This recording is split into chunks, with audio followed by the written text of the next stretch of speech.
The Enlightenment begins in the mid-1700s in full effect. However, there are parts of the Enlightenment that begin much further back. And the Enlightenment really is, and if there needs to be sort of a simple definition of the Enlightenment, it is the idea that there needs to be an application of reason into society and an application of reason into the world. As an outgrowth of that, what we have is the beginning of studying society for the sake of improving society. That really grows out of the scientific revolution. Now, the scientific revolution stretches all the way back into the mid-1500s. So we're talking about maybe the mid-1550s or something like that. And the scientific revolution was this way of trying to explain human nature, explain human existence in the world through reason, which then gets applied to society during the Enlightenment.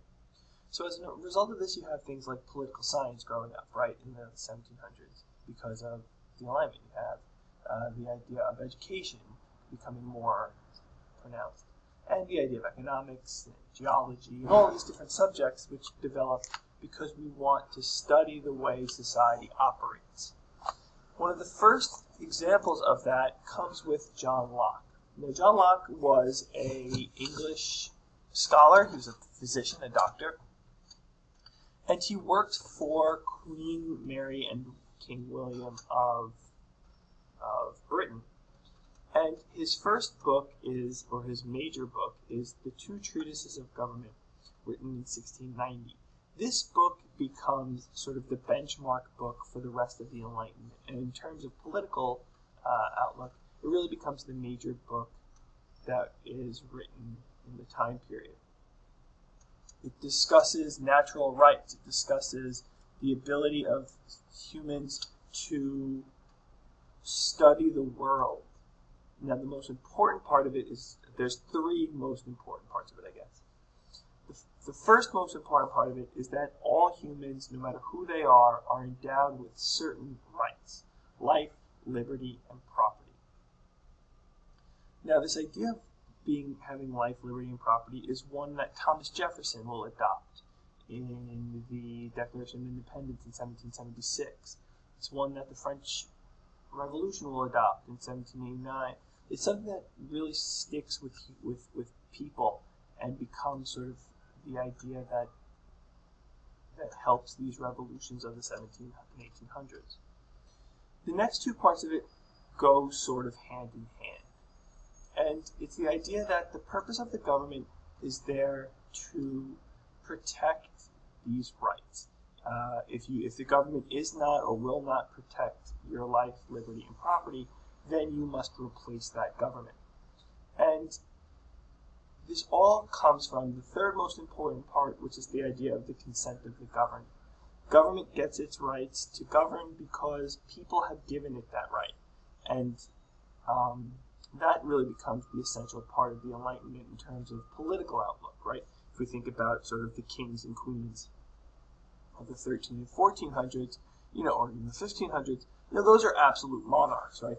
They make the decisions. They get their right to rule from God. Well, here we're talking about the right to rule from people, from the people that you govern, in fact. So these are all attributes of that.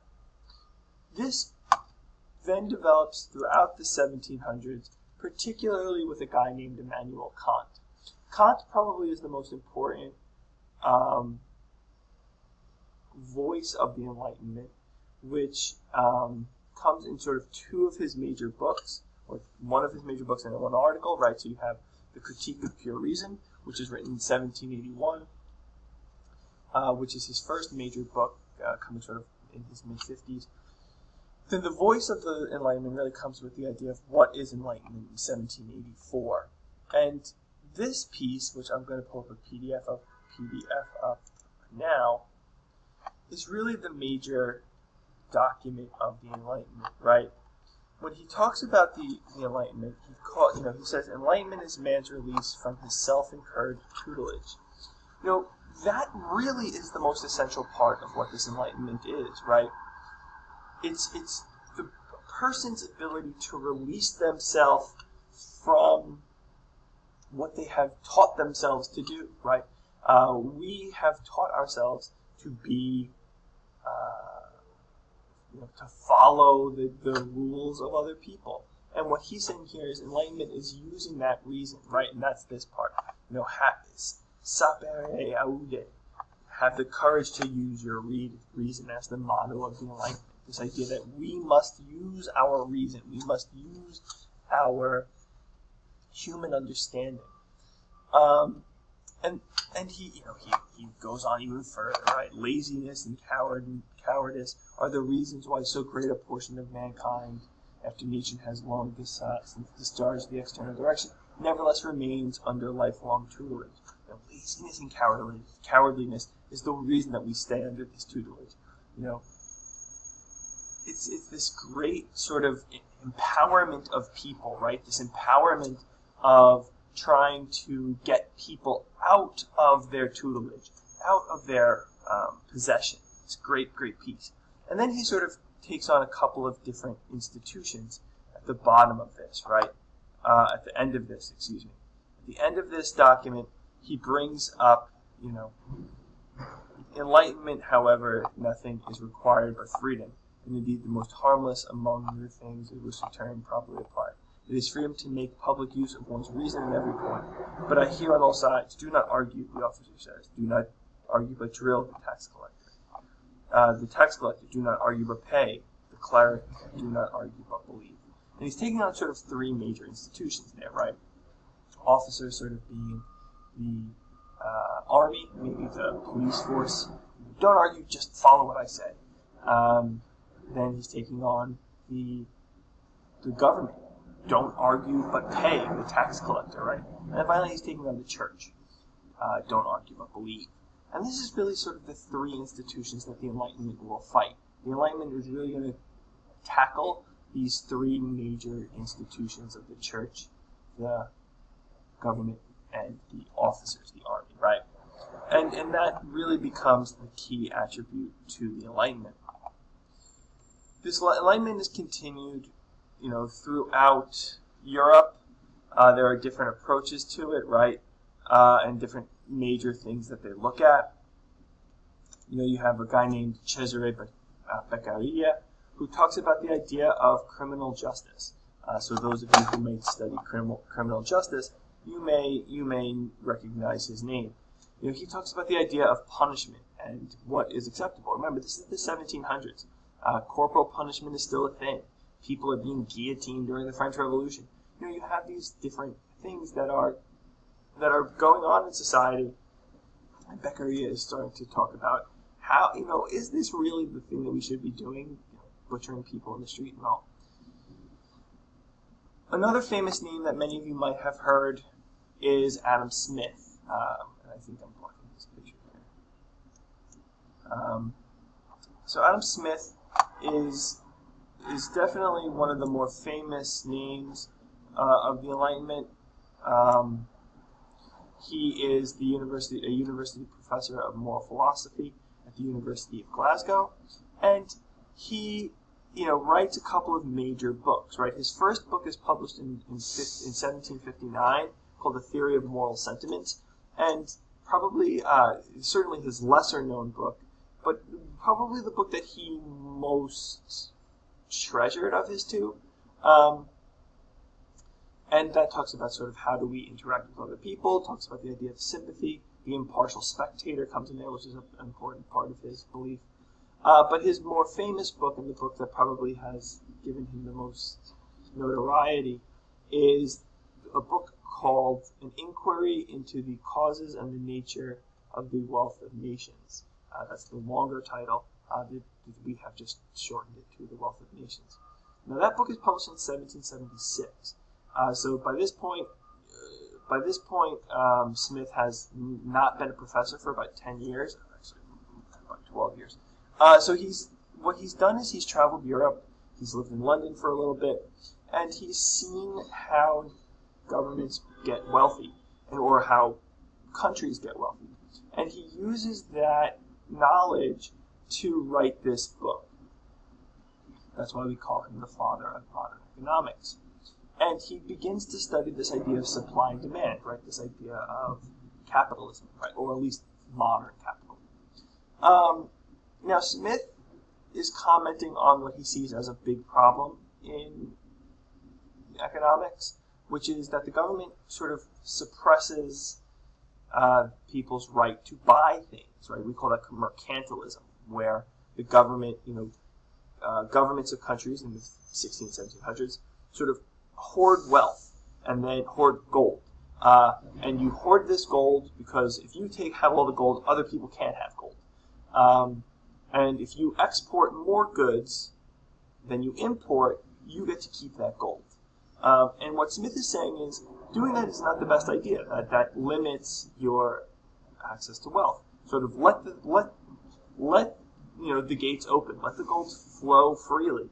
And the freer you are, the more gold you will get.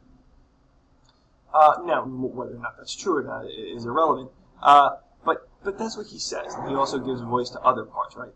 He has the famous pin maker example. But we're not going to get into that. We'll talk more about that when we get to the Industrial Revolution. So that's Smith. You have guys like Montesquieu. So Smith is Scottish. Montesquieu is French. Montesquieu is looking at the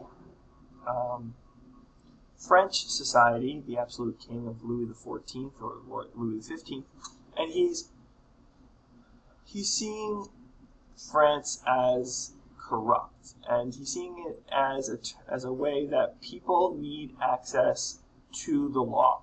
People need to be free to make decisions.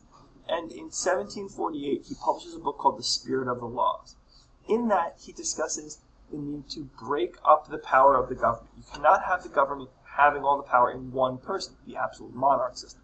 Instead, you have to have different branches of the government to check the other powers, and he is the person who suggests the rise of checks and balances in the form of executive, judicial, and legislative branches.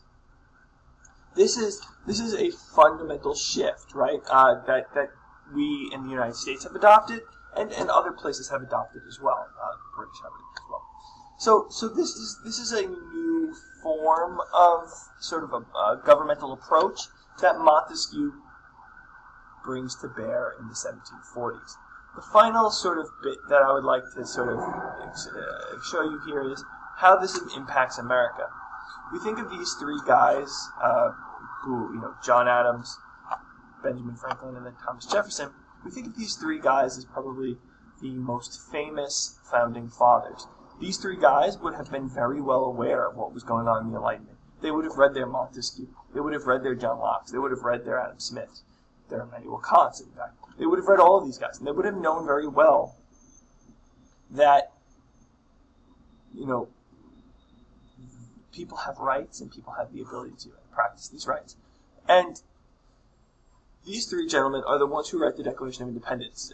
The principal author is Thomas Jefferson, and there's a great book by an author named Gary Wills, who sort of reconstructs the Declaration of Independence based on the ideas of the Scottish Enlightenment. It's called Jefferson's Declaration of Independence, if anybody's interested. Written in 1977 after the bicentennial. So these three guys are the principal architects of the Declaration of Independence following Jefferson's initial writing. And these three are really sort of the brains behind the American Enlightenment.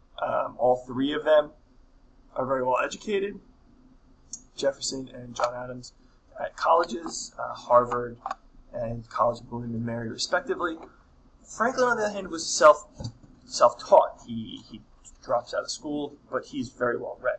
So he would have had access to all of the information that Jefferson and Adams had. One thing I hope you're seeing from this is that this is not a European thing. It's not just British, it's not Scottish, it's not French, it's not German, where Kant is from, but it's global. And also, all of these guys knew each other. They would have all, Jefferson knew Smith, Jefferson knew David Hume, another philosopher. These all would have been very well aware. So the Enlightenment is a global phenomenon and one that fundamentally changes the way that we see the world and interact with government. Thank you.